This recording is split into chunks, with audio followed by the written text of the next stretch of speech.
Informe-toi, je te prie, sur le passé, sur les jours qui t'ont précédé, depuis le jour où Dieu a créé l'homme sur la terre et d'une extrémité du ciel à l'autre. S'est-il jamais produit quoi que ce soit d'aussi grand?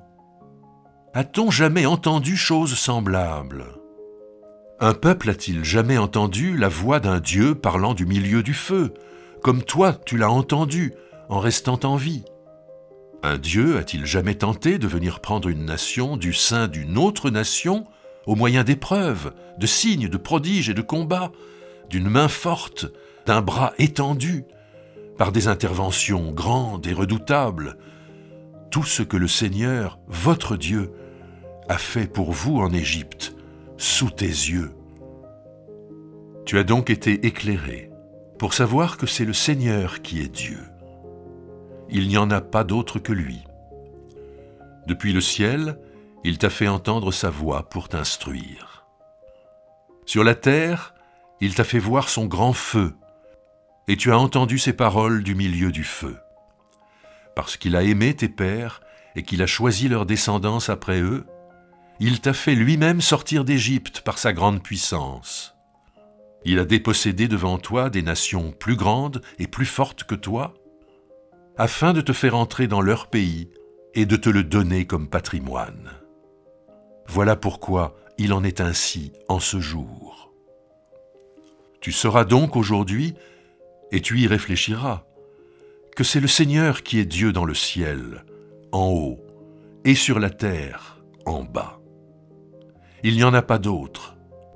Tu observeras ses prescriptions et ses commandements, tels que je les institue pour toi aujourd'hui, afin que tu sois heureux, toi et tes fils après toi, et que tu prolonges tes jours sur la terre que le Seigneur, ton Dieu, te donne pour toujours.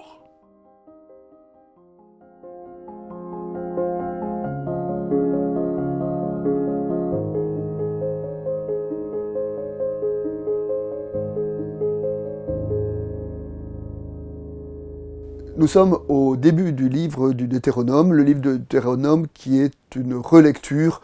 La tradition dit qu'il aurait été écrit par Moïse à la veille de sa mort et qui est une relecture des récits de l'Exode.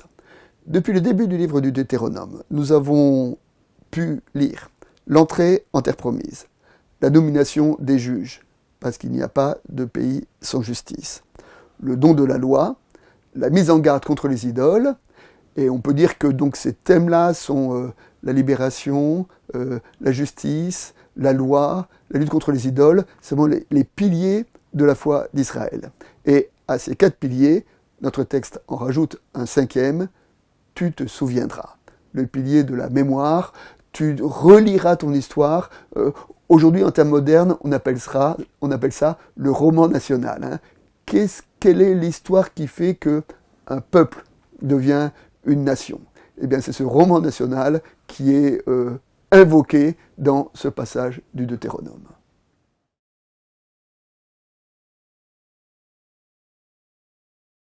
Le premier verset de notre passage est un appel à revisiter son passé, à revisiter son histoire.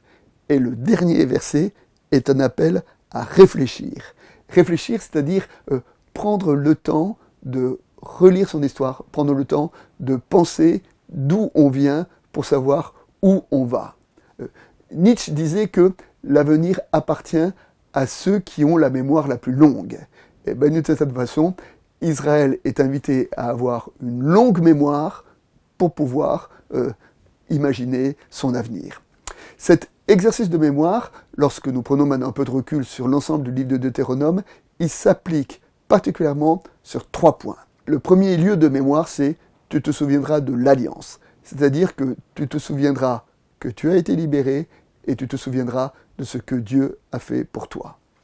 Deuxième lieu de mémoire, tu te souviendras que tu as été étranger, c'est-à-dire que tu te souviendras, comme tu as été étranger, de cette précarité dans laquelle tu vivras, et de ce fait-là, tu seras accueillant par rapport à l'étranger qui frappe à ta porte. Troisième lieu de mémoire, tu te souviendras d'Amalek. Amalek, c'est l'ennemi qui a attaqué Israël quand il était juste un peuple en marche. Et surtout, Amalek devient une qu'on devient un symbole du mal. Et c'est un peu se souvenir d'Amalek, c'est une façon de dire tu garderas les yeux ouverts face à la possibilité du mal, y compris du mal radical.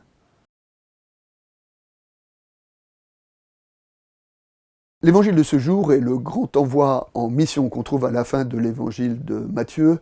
Allez par toutes les nations, faites-en des disciples, apprenez-leur à garder ce que je vous ai commandé, baptisez-les au nom du Père, du Fils et du Saint-Esprit. Et d'une certaine façon, nous sommes aujourd'hui l'Église, les fruits de cet envoi en mission, nous sommes le résultat de ce témoignage des disciples. Et de ce fait-là, l'appel à la mémoire peut être aussi pour nous aujourd'hui. Pour nous souvenir d'où nous venons, pour nous souvenir de ce qui nous porte, pour essayer d'imaginer là où nous allons.